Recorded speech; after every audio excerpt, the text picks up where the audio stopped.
28 दिसंबर shift 1 में NTPC exam में जो सवाल पूछे गए थे गणित के ऊपर, उनमें से 15 सवालों को हम यहाँ पर चर्चा करेंगे। साथ साथ में किस तरह के सवाल आए थे उनके ऊपर भी एनालिसिस करेंगे।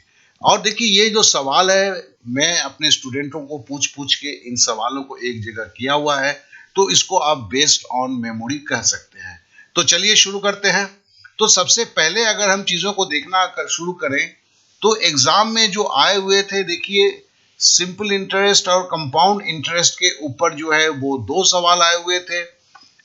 मेंसुरेशन के ऊपर 2 सवाल आए हुए थे। क्षेत्रमिति के ऊपर रेशियो एंड प्रोपोर्शन अर्थात आपका जो है अनुपात समानुपात में 3 सवाल आए थे। हाइट एंड डिस्टेंस ऊंचाई और दूरी पे 2 सवाल आए थे। प्रॉफिट एंड लॉस लाभ और हानि पर 3 सवाल आए हुए थे। ज्यामिति ज्योमेट्री पे 2 सवाल आए थे।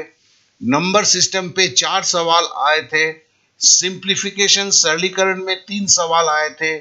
समय और काम में 2 सवाल आए थे। स्टैटिस्टिक्स में 1 सवाल आए थे। टाइम स्पीड एंड डिस्टेंस के ऊपर 2 सवाल आए थे।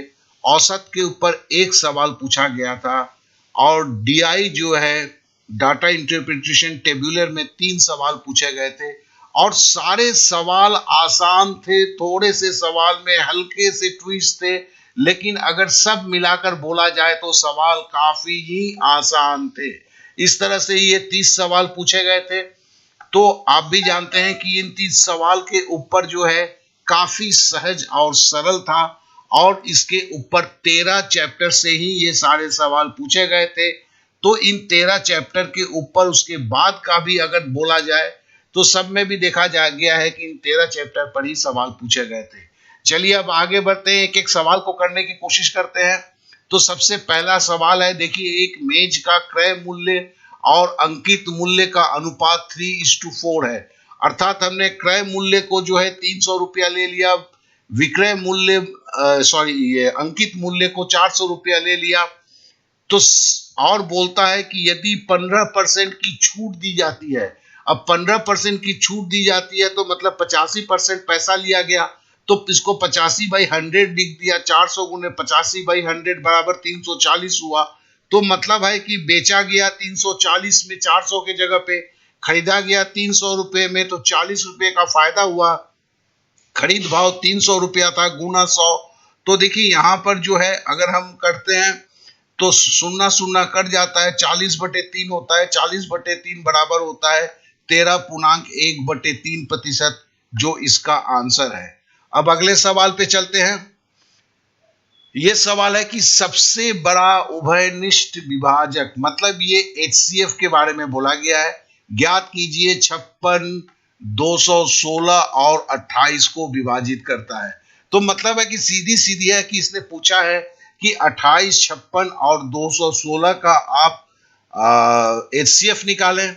देखिए कितना ही सहज और सरल सवाल था। तो देखिए सब 4 सत्ते 28, 14 चौके 56 और 54 चौके 216 होता है। मतलब सब में 4 का गुणक है, इसलिए एचसीएफ जो हुआ इसका 4 हुआ। तो आप समझ सकते हैं कितना आसान सवाल था। अब अगले सवाल पे आते हैं। यदि दो संख्याओं का एचसीएफ 12 है और एलसीएम 72 है तो दो संख्याओं का व्युत्क्रम का योग ज्ञात कीजिए। देखिए यहाँ व्युत्क्रम मतलब होता है एक, जैसे हमने एक ले लिया तो 1/a होगा। a अगर संख्या होगा तो व्युत्क्रम क्या होगा, 1/a होगा। तो देखिए हमने यहाँ संख्या a लिया है और b लिया है, इनके व्युत्क्रम का जो मतलब 1/a और 1/b हमने ले लिया। इनको अगर जोड़ते हैं तो लसा ab होगा और a + b होगा। अब देखिए संख्या का योग तो a + b का 60 दे दिया है। और देखिए अगर ab बराबर क्या होता है, आप जानते हैं कि किसी दो संख्या का अगर हम क्या कहते हैं गुणक जो होता है वो उसके एचसीएफ और एलसीएम के गुणक के बराबर होता है। मतलब एचसीएफ और एलसीएम के गुणनफल के बराबर होता है। तो एचसीएफ और एलसीएम का गुणन जो है, एचसीएफ जो है हमारा देखिए 12 है और एलसीएम जो है 72 है। तो हमने क्या किया, यहाँ पर जो है एचसीएफ और एलसीएम 12 गुने 72 लिख दिया। अगर हम काटते हैं तो देखिए 12 × 25 = 60 होता है। तो इस तरह इसका उत्तर जो है 5/72 हो जाता है। काफी सहज और सरल सवाल था, कहीं पर भी कोई प्रॉब्लम नहीं था। चलिए अब नेक्स्ट सवाल पे आते हैं। बोलता है 5 sin 75 डिग्री इंटू सेक 75 सेक 15 डिग्री। अब देखिए सेक 15 डिग्री को हम ऐसे लिख सकते हैं, सेक 90 माइनस 15 डिग्री। सेक 19 माइनस 15 डिग्री बराबर क्या हो जाता है, कोसेक 75 डिग्री हो जाता है। उसी तरह देखिए कॉट 75 डिग्री को अगर हम लिखेंगे कॉट 90 माइनस 15 डिग्री, तो ये tan 15 डिग्री के बराबर हो जाता है। तो क्या निकला, 5 साइन 75 डिग्री और कोसेक 75 डिग्री। अब साइन और कोसेक क्या उल्टा आता है, कोसेक मतलब 1/7 साइन 75 डिग्री, तो साइन 75 डिग्री और कोसेक 75 डिग्री कट गया। इसी तरह कॉट 15 डिग्री और tan 15 डिग्री कट गया। और आप जानते हैं कि tan 45 डिग्री बराबर 1 होता है, तो 2 tan 45 डिग्री मतलब 2 हो गया। तो देखिए यहाँ 5 बचा है, यहाँ पर 3 बचा हुआ है, ये 3 आ गया यहाँ पर, प्लस 2 यहाँ पे 2 tan 45 डिग्री मतलब 2 हो गया, जोड़ेंगे तो 10 हो गया, तो 10 इसका इस तरह से आंसर हो गया। तो काफी सहज और सरल सवाल था। चलिए अब नेक्स्ट सवाल पे चलते हैं। देखिए ये सिंप्लीफिकेशन है, √51 इंटू √81 डिवाइडेड बाई √45 इंटू √27। अब इसको अगर करते हैं तो देखिए 9 से काटते हैं, 9 9 81 होता है। 9 से हम यहाँ 27 को काटते हैं तो 9 3 27 होता है। अगर 3 से हम 51 को काटते हैं तो यहाँ 17 3 51 होता है। और इधर जो 9 से जो है 9 से अगर हम नीचे के 45 को काटते हैं तो 5 9 45 होता है। इस तरह इसका आंसर जो है 17/√5 हो जाता है, जो इसका आंसर है। तो इसी तरह देखिए ये भी काफी सरल सिंप्लीफिकेशन था। अब चलिए अगले सवाल पे चलते हैं। अब इस सवाल को देखते हैं कि यदि 2400 का ये प्लस नहीं होगा, ये 2400 का ये इंटू होगा। 2400 इंटू एक्स का 12%, 5400 के 18% के बराबर है, तो एक्स का मान निकालिए। अब देखिए 2400 या 12%, बेसिकली ये 12/100 था। इस 100 को हमने यहां पर लिख दिया है, तो 12 इंटू 2400/100 प्लस एक्स बराबर 18 इंटू 100 इंटू 5400। 18% बराबर क्या होता है, 18/100। आप जानते हैं 12% का बराबर 12/100 होगा। तो ये 100 के 0 0 कट गया, 24 और 12 प्लस एक्स बराबर 18 गुने 54 हुआ। अब 24 और 12 को गुना करते हैं तो 288 होता है। 18 और 54 को गुना करते हैं तो 972 होता है। तो x बराबर क्या होता है, 972 माइनस 288 बराबर 684 हो गया। इस तरह से 684 इसका उत्तर हो गया। तो ये भी काफी सहज और सरल सवाल था। तो देखें कि यहाँ पर जितने भी सवाल हैं कोई टिपिकल नहीं था, सहज था, सरल था। और ये अभी तक के जितने भी शिफ्ट हुए हैं सब में ये चीज देखा गया है। अब अगले सवाल को लेते हैं। मूलधन P का 15% के दर से 2 वर्षों के लिए चक्रवृद्धि ब्याज और साधारण ब्याज का अंतर जो है। अब देखिए चक्रवृद्धि ब्याज और साधारण ब्याज का अंतर जो है 3225 है। तो इसका शॉर्ट फॉर्मूला क्या है, इसमें अगर मूलधन निकालना तो होता है तो अंतर जो है, अंतर बटे आपका जो है r² होगा। मतलब इसका जो तरीका है उसको ऐसे बोलते हैं, अंतर जो है उसका बटे जो है आपका जो हमने बोला है r² मतलब रेट का स्क्वायर होगा। तो इस तरह से अगर आप हम देखते हैं कि ये 15% को 15/100 हो गया, यहाँ भी 15/100 के जगह पर 100 ऊपर हो गया, नीचे 15 हो गया। तो इस तरह ये 4,30,000/3 हो गया, जो इसका उत्तर हुआ। हम आपको बताना चाहते हैं कि डिस्क्रिप्शन में इस सवालों का PDF का लिंक दिया हुआ है, जिससे आप इन सवालों को बहुत अच्छी तरह से आप प्रैक्टिस कर सके। इस सुविधा के लिए हमने आपके लिए इसे मुहैया करवाया है। तो चलिए अब अगले सवाल पे चलते हैं। अगला सवाल है, x और y मिलकर किसी कार्य को 12 दिन में करते हैं। तो देखिए x + y बराबर 12 लिखा है। y और z समान कार्य को 18 दिन में करते हैं। तो देखिए y + z बराबर हमने 18 लिखा है।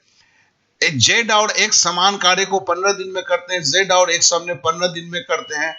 तो अब पूछा है कि एक्स और वाई और जेड जो है मिलकर पूरे कार्य को कितना दिन में समाप्त करेंगे। तो जानते हैं कि अगर 12, 18, 15 का हम एलसीएम लेते हैं तो ये 12, 18, 15 का एलसीएम जो है 180 हो गया। तो मतलब 12 से अगर हम 180 को भागा देते हैं तो हर दिन का x प्लस वाई 15 यूनिट काम करता है, y प्लस जेड इसी तरह 18 से अगर 180 को भागा दें तो हर दिन 10 यूनिट काम करता है, z प्लस एक्स जो है 15 यूनिट अगर उसको 15 दिन में काम समाप्त करता है तो हर दिन 15/180 बराबर 12 यूनिट काम करता है। इन तीनों को जोड़ते हैं तो क्या होता है, 37 होता है। अब देखिए यहां पर जो है आपको एक चीज देखना होगा कि x यहां पर 2 है, अगर हम जोड़ते हैं इधर इसको भी जोड़ते हैं तो ये क्या होगा, x और x 2 है, y भी देखिए 2 है, यहां पर y 2 है और z भी 2 है, तो मतलब 2x प्लस 2 को अगर बाहर रखे x plus y plus z बराबर होगा आपका 180 जो है। तो फिर ये टोटल जो एक दिन में अगर 37 यूनिट काम करता है तो पूरा काम करने में 180/37 होगा। लेकिन चूंकि यहां पर 2 हम आप इसको ऐसे लिख सकते हैं, x plus y plus z ऐसे हम लिख सकते हैं इसे, तो 2 plus x plus y plus z अगर हम इसको ऐसे लिखते हैं तो फिर ये जो दो जेड जो है, ये z जो है ये जाके इस 180 के साथ गुना हो जाएगा और गुना होने के बाद ये 180 गुना 2 बराबर 360/37 होगा। तो यही इसका उत्तर हुआ। तो देखिए ये भी अगर समय और कार्य का थोड़ा सा मॉडरेट सवाल आप बोल सकते हैं, लेकिन ऐसे में ये काफी आसान सवाल था। चलिए अब अगले सवाल पे आते हैं। इस सवाल में बोला गया है कि किसी परीक्षा के उत्तीर्ण अंक कुल अंकों का 30% है, मतलब पास करने के लिए 30% मार्क्स की जरूरत है। एक वो जो है कुल अंक का 20% मिलता है, तो कितना परसेंट नहीं मिलता है, 10% नहीं मिलता है, उसे 10% कम मार्क्स मिलते हैं। लेकिन यहां बोला गया है वो 72 अंक से फेल हो जाता है, मतलब 10% बराबर 72, ये आपका निकल गया। अगर 10% बराबर 72 है तो 100% बराबर है महाराज 10 से गुना कर देना है, सिंपली 720 होगा। तो इस तरह से 720 जो है ये आपका उत्तर निकला। अब चलिए अगले सवाल पे आते हैं। बोला गया है विक्रय मूल्य का 80%, 80% को हम क्या लिख सकते हैं, 80/100 लिख सकते हैं, ठीक है ना, और गुणे एसपी हो गया, क्रय मूल्य का 60% बराबर 60/100। इसको अगर करते हैं, अब अगर CP/SP करते हैं तो बराबर क्या हो जाता है, 80/60। 80/60 को अगर काटते हैं तो 20 चौके 80, 20 तिया 60 होता है। अब देखिए इसका मतलब क्या है कि खरीद भाव अगर 4 है तो बेचने का भाव जो है वो 3 है। तो इससे क्या पता चलता है कि लॉस कितना हुआ, 4 - 3 हुआ, क्या कि खरीदा ज्यादा में बेचा कम में, तो लॉस उसका 4 - 3 हुआ। सीपी कितना था, 4 हुआ, गुना 100। अब 4 से अगर 100 को काटते हैं तो ये 25 होता है। इस तरह से इस सवाल का जवाब जो है 25 गुने 1 बराबर 25% हो जाता है। अब चलिए नेक्स्ट सवाल पे चलते हैं। बोला गया है एक वर्ग की प्रत्येक भुजा को अगर 20% की वृद्धि की जाती है तो वर्ग के क्षेत्रफल में परिवर्तन क्या होगा। तो देखिए यहां पर अगर वृद्धि जो है इसे हम अगर a मान लेते हैं तो यहां पे एक शॉर्ट फॉर्मूला लगाते हैं, वो क्या है, a plus a square by 100, आप भी जानते हैं। तो 20 + 20 गुने 20 गुने 20/100, तो 100 का ये दोनों सुन्ना जो है ऊपर के से कट गया, तो फिर है 20 + 20 + 40, 2 दूनी 4 मतलब 44 हुआ। इस तरह से इस सवाल का उत्तर जो है वो 44 निकला। अब हम अगले सवाल पे चलते हैं। अगला सवाल में बोलता है कि वो छोटी सी छोटी संख्या ज्ञात कीजिए जो 15, 20 और 35 से विभाजित होती है लेकिन शेष में 8 बच जाता है। तो हमें क्या है कि 15, 20 और 35 का अगर हम एलसीएम निकालते हैं तो वो 420 है, और चूंकि 8 उसमें बचना चाहिए तो उसमें हम 8 जोड़ देते हैं, तो 420 + 8 बराबर 428। इस तरह से इस सवाल का उत्तर 428 हो जाता है। अब अगले सवाल पे आते हैं। बोलता है कॉस थीटा बराबर 3/5, कॉस थीटा बराबर लंब बटे कर्ण होता है। तो लंब को हमने 3 लिख दिया, कर्ण को हमने 5 लिख दिया। अब हमें पाइथागोरस का थ्योरम को हम लगाते हैं, तो लंब स्क्वायर बराबर क्या होगा, कर्ण स्क्वायर माइनस आपका आधार का स्क्वायर। तो देखिए कर्ण 5 है तो 5 का स्क्वायर हुआ, और आधार 3 है तो 3 का स्क्वायर हो, इसका रूट ओवर किए। तो 25 में से अगर 9 घटाएंगे तो 16 होगा, मतलब 16 का रूट ओवर होता है। 16 का रूट ओवर बराबर आपका 4 होता है। तो इस तरह से ये 4 जो है हमें लंब मिल गया। अब हमें बोलता है कि tan थीटा का मान बताओ। अब tan थीटा बराबर होता है लंब बटे आधार, इसलिए 4/3 होता है इसका उत्तर, इसलिए ये 4/3 आपका उत्तर निकला। अब अगले सवाल पे चलते हैं। बोला गया है यदि आयत का परिमाप 48 है तो आयत का क्षेत्रफल ज्ञात कीजिए। लंबाई और चौड़ाई का अनुपात जो है वो 2:1 है। तो देखिए अगर हमें परिमाप है, परिमाप मतलब लंबाई प्लस चौड़ाई का दुगुना, हमने लंबाई को 2x लिया है क्योंकि 2:1 का बोल रहा है, और चौड़ाई को x ले लिया, तो 2x प्लस x बराबर 3x, 3x इंटू 2 मतलब ये 6x हो गया, 6x बराबर 48 हुआ। तो अगर 6 दोनों तरफ से हम काट देते हैं तो 6×8 = 48, x का मान जो है 8 निकल गया। तो रिक्वायर्ड एरिया क्या हुआ, अब x देखो ये 8 है, चौड़ाई 8 हो गया, 2x बराबर 16 हो गया। इन दोनों को गुना करेंगे तो 16 गुने 8 या 8 गुने 16 जो भी आप बोलिए, ये बराबर 128 हुआ। इस तरह से इस सवाल का उत्तर 128 है। अब अगले सवाल पे आते हैं। इसमें बोला गया है कि एक समबाहु त्रिभुज की ऊंचाई 2√3 है, तो त्रिभुज का क्षेत्रफल ज्ञात करें। तो देखो त्रिभुज का जो क्षेत्रफल का फॉर्मूला होता है वो √3/2 इंटू ए मतलब है समबाहु त्रिभुज की भुजा। अब देखो √3/2 बराबर 2√3 ये हमें बोल दिया गया है। अब देखिए √3 से हम यहाँ √3 काट देते हैं, तो फिर a/2 बराबर 2 हो जाता है, मतलब 2 अगर इधर से जब इधर चला जाएगा तो गुना में चला जाएगा, तो a बराबर 4 होगा। अब देखिए एरिया का जो फॉर्मूला है वो है, किसी समबाहु त्रिभुज के एरिया का फॉर्मूला जो होता है √3/4a²। अब देखिए यहां पर क्या है, a² के जगह पे ये 4 है, क्या है कि ये a² बराबर 16 है, सॉरी यहाँ पे ये 16 हुआ, और 16 हुआ तो 4 से अगर हम काटते हैं तो 16 को तो क्या होता है, ये 4 बचता है। तो इस तरह आपका एरिया जो है 4√3 हो गया, जो यहाँ पर आपको मिल गया। तो इसका मतलब ये ऑप्शन इसका सही है।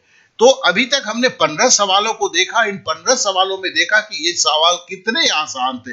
देखिए इसका जो पूरा डिस्क्रिप्शन में मैंने पीडीएफ का लिंक दिया हुआ है, उस पीडीएफ के लिंक से आप जरूर इसे डाउनलोड करेंगे, और करने के बाद इस सवालों को आप जतन के साथ एक बार प्रैक्टिस करेंगे।